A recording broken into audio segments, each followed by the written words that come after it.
కొత్తొక వింత పాతొక రోత అంటారు. అట్లాగే మన వాళ్ళ మీదన మనకి విరక్తి, వేరే దేశాల మీదన అనురక్తి, మన ఊరి మీదన చిరాకు, వేరే ఊళ్ళ మీదన పెద్ద అభిమానం కలుగుతూ ఉంటుంది. మన ఊళ్ళో 25,000 సంపాదిస్తున్నా మనకి నచ్చదు, హైదరాబాద్ పోయి 15,000 వచ్చినా పర్లేదు. మన ఊళ్ళో 50,000 వచ్చే వ్యాపారం మనకి నచ్చదు, హైదరాబాద్ వెళ్ళి అక్కడ ఏ చిన్న చితక పని చేసుకుని 35,000 వచ్చినా పర్లేదు. అట్టంటోనే పెళ్లి చేసుకుంటామని అమ్మాయిలు, అక్కడికి వెళ్ళే బతుకుదాం అనుకునే అబ్బాయిలు.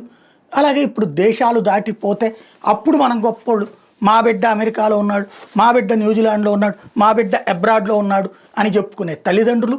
నేను ఇక్కడ ఉండట్లేదురా ఈ దేశంలో, ఆ దేశంలో చేస్తున్నాను రా.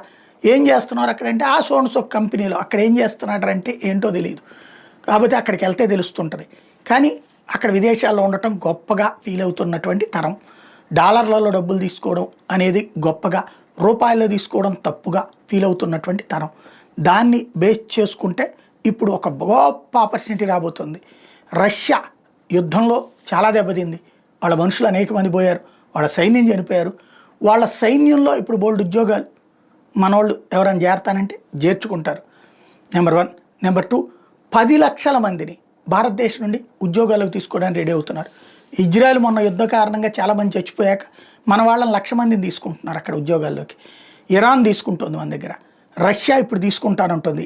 ఏకంగా 10 లక్షల మందిని స్ట్రాంగ్ వర్క్ ఫోర్స్ కోసం భారతదేశం నుంచి వీసాలు ఇవ్వడానికి రెడీ అవుతున్నారు.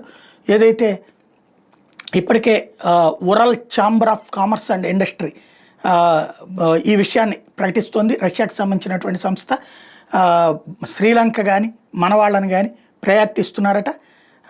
ఇది నార్త్ కొరియా వాళ్ళని కూడా చేర్చుకుంటున్నారట.